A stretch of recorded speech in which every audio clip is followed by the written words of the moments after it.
Bom, aí avançando nisso aí, é um tema que está dentro da pauta, né? Então faz parte, na visão do senhor, do projeto do PT de implementar aquilo que outrora lá no governo antigo faltou fazer. Eu falo, naquela consolidação do poder. Em documentos do partido.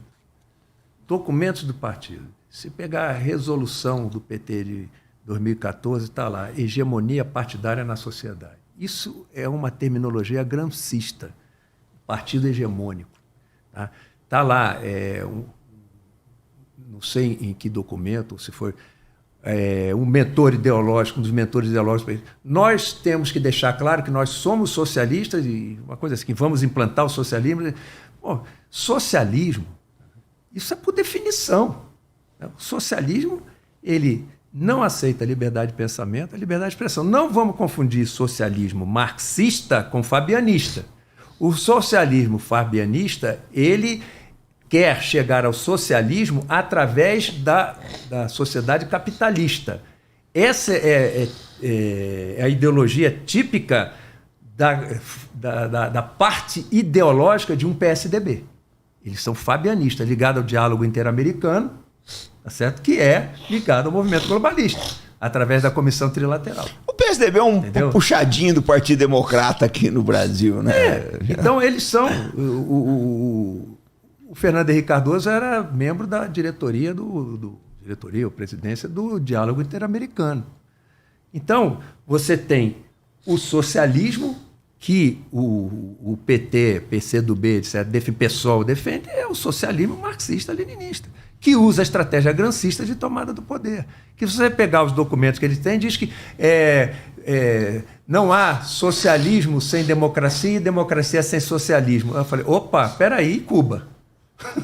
Se não há socialismo sem democracia e democracia, e Cuba? E a União Soviética? E a China? A China comunista hoje, na realidade, é comunista no nome, ela é muito mais fascista do que comunista. A China é muito mais fascista do que comunista. Tá certo? Lá você tem liberdade, o campo econômico tem liberdade de atuação desde que siga o que o partido determina. A China, ela tem, lá não tem o Estado, tem o partido, depois é que vem o Estado. Exatamente. O seu partido é maior que o Estado. Então, e no governo brasileiro atual tem um representante dos dois, porque tem o Alckmin como vice.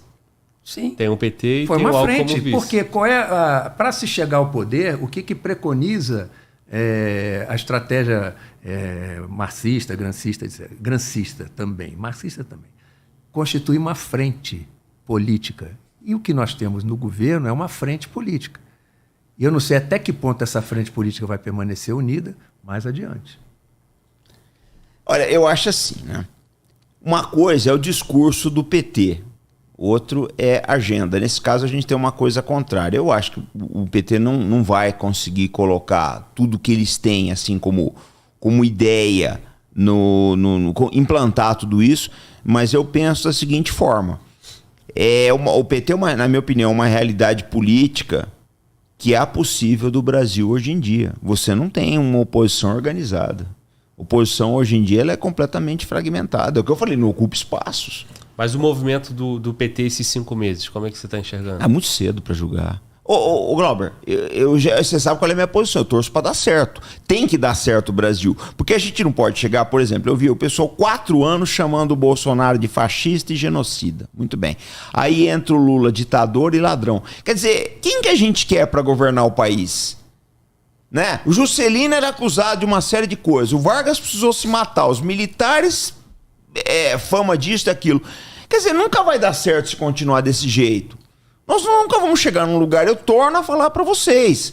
Enquanto nós estamos nessa discussão, nesse vai e vem, nesse quebra-quebra, a gente não consegue chegar, não consegue conversar, não consegue chegar a lugar nenhum, a gente está só ficando para trás. A gente não consegue explorar petróleo, não conseguimos salvar a Vibraz, a gente não consegue terminar a submarino nuclear, a gente não termina a Angra, não faz estrada porque tem um sapo lá não sei onde, e a gente não chega em lugar nenhum, né? É difícil. Muito difícil o que está acontecendo com o país. O que você falou, ele não vai conseguir, na tua visão, ele não vai conseguir plantar as bandeiras que tem. Então, as bandeiras, a intenção é aquela. A intenção é aquela. Ele não vai ser fácil conseguir, não vai. Porque ele não fez A maioria no Não, o PT nunca teve, na verdade, nunca teve maioria, né? Agora, eu digo o seguinte, o Bolsonaro foi chamado de fascista, eu não sou bolsonarista nem antibolsonarista, eu fiz críticas ao Bolsonaro quando ele tomou algumas atitudes, eu fiz críticas públicas e depois parei de falar porque eu estava dando munição para o outro lado, né? Mas ele, em momento nenhum, ele impediu a liberdade de expressão. Em momento nenhum ele combateu a liberdade de pensamento. Não, sim, é verdade. Então, isso que chama... Eu digo o seguinte, o Bolsonaro, ele é um político populista, ele é radical na defesa das ideias dele, mas ele jamais defendeu fascismo e nazismo no Brasil. General, eu penso assim, eu não fiz oposição ao Bolsonaro e não vou fazer oposição ao Lula de forma alguma, de nenhum dos dois. Eu acho que tem que dar certo. Agora, qual é o problema que eu vejo hoje em dia?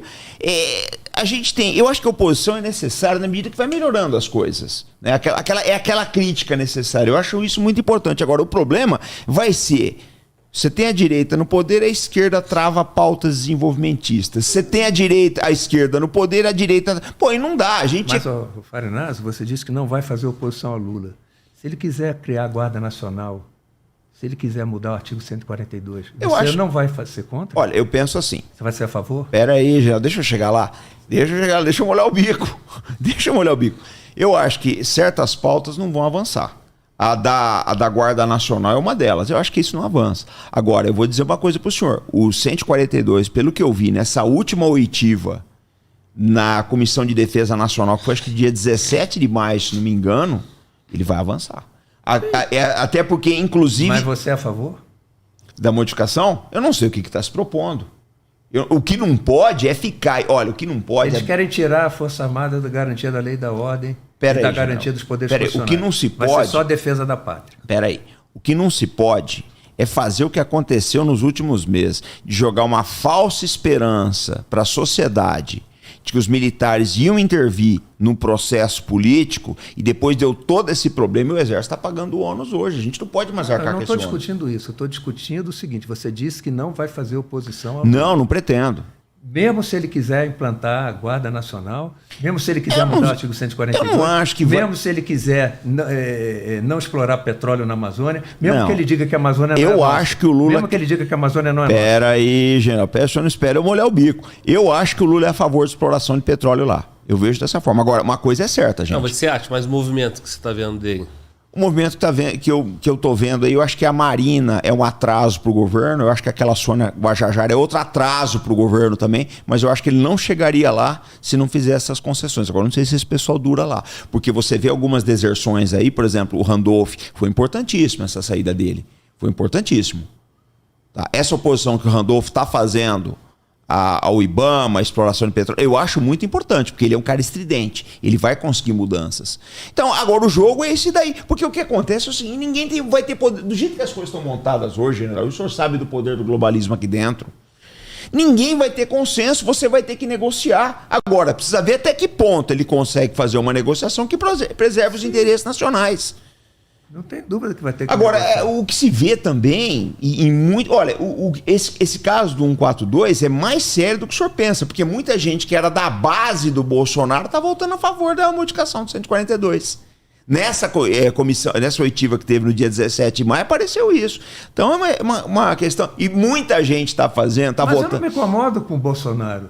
Eu não tenho líder. Nem eu, já passou. Eu tenho o seguinte, para mim, o que é o Brasil? O que eu quero para o Brasil? O que eu acredito que seja bom para o Brasil? Então, se mudar o artigo 142, porque o que aconteceu no final do ano passado, não aconteceu nada. Mas o pessoal está fazendo por raivinha. Aquele descalabro que foi aquilo ali, o que estava acontecendo não era nada. General, os políticos da direita estão votando a favor dessa modificação do 142, estão apoiando... São todos? Não são todos. Mas pera aí, deixa eu falar, o senhor não deixa eu molhar o bico. O senhor... Aí, ó, pega uma água aí pra molhar o bico. Não, deixa eu falar, olha, os políticos que estão assinando é por raivinha. A gente vê que é um discurso raivoso, não ajuda. Tá, não ajuda o país, obrigado. Não ajuda o país. O senhor tá entendendo? Agora vai acabar passando O pessoal está discutindo. Eu acho que talvez não fosse nem o momento de discutir o 142, talvez não seja o momento. Como eu acho, eu fui contra a Comissão da Verdade, porque eu acho que não era o momento. Eu acho que foi a grande besteira que o governo Dilma fez, foi essa Comissão da Verdade. O Fernando Henrique não era a favor dela. O Lula não fez. Ela acabou fazendo e teve consequências aí que eu acho bastante complicado. O que eu estou percebendo é que o ponto do general não é se vai conseguir ou se é capaz, é a ideia. Não é eu isso? digo assim, sinceramente, eu queria que o Brasil desse certo, claro, todos nós queremos, mas com o PT, esse partido, com essas ideias que ele tem, não dá certo. Mas não já tem, não deu uma vez. General, mas não tem outro. O que ele mudou? Não tem outro. O problema é que me fala um partido hoje que está organizado a nível nacional que pode conduzir mudança. Mas isso tem eleição. Na próxima eleição pode ser que tenha um partido. O que eu digo que se ele implantar tudo que ele quer transformar o Estado, mas ele não vai, mas é a bandeira dele, então tem que ter gente contra. Se você não ficar contra, se eu não ficar contra, se ninguém ficar contra, ele Peraí, general, eu penso assim, o pessoal quer ficar contra. Eu acho que é normal para algumas pautas você se posicionar contra. Eu acho normal, acho necessário. Eu acho que faz parte do jogo democrático. Então você concorda. Peraí, mas o que eu quero colocar é o seguinte, o que a gente vai fazer, o que acaba saindo é uma oposição destrutiva onde as coisas não avançam, né? Aí não dá. Por exemplo, essa situação de explorar petróleo da Amazônia, eu acho que tem que explorar. Eu acho que tem que explorar. Eu acho que a ministra Marina tem que vir a público e dizer do lado de quem que ela tá. Eu acho que o IBAMA, tá na hora do IBAMA tomar um chega pra lá e a gente colocar o IBAMA no lugar dele. Vocês estão aqui para defender os interesses nacionais. O desenvolvimento brasileiro vem em primeiro lugar. É possível, sim. É possível conciliar desenvolvimento e meio ambiente. O IBAMA tem que estar consciente disso. Eu não estou dizendo que a gente tem que fazer oposição destrutiva. Sim, eu estou dizendo que em princípio, as bandeiras que o PT defende, em princípio, eu sou contra. Agora, se ele pegar agora e disser, não, ele, governo, eu quero explorar petróleo, sim, eu sou a favor. Eu não sou uma oposição porque ele quer, só porque ele quer, só porque ele não quer. Meu medo é outro. Mas o que eu, tendo em vista tudo que eu vi que eles pretendem fazer até hoje, eu vou ficar contra. Geral, eu respeito a opinião do senhor, mas o meu medo é uma coisa maior. A favor. A oposição não é sempre destrutiva. Não, eu não acho isso. Então você ser uma oposição não tem nada. É democracia. Faz parte. Mas espera aí, olha, o que eu quero. Sim. Não, conclui o raciocínio. As bandeiras que ele apresentou até agora, centralização administrativa e de acabar com algumas privatizações que teve. Tá? Quer ver uma coisa que eu não vejo agora por que privatizar? Correios. Está dando certo. Eu também sou contra privatizar os Correios. Mas por quê? Porque está dando certo. No Brasil, volto a falar, até o final do regime militar, as nossas empresas estatais, elas bombavam. Aí veio a esquerda e, com o passar do tempo, chegamos agora, uma coisa que é tremendamente ruim para o país. Eles, digamos assim, o Estado, como gestor, ficou desmoralizado. Mas quem desmoralizou foi o tempo, porque as gestões desmoralizadas transformaram a Petrobras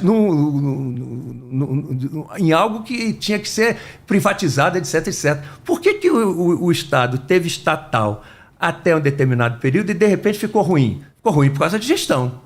Com a gestão política. A campanha então, eu não sou a favor de reestatizar, porque senão nós vamos ficar naquela. Mas, general, então, algumas bandeiras, tá? As que eu vi, né? A maioria das que eu vi até agora, eu sou contra.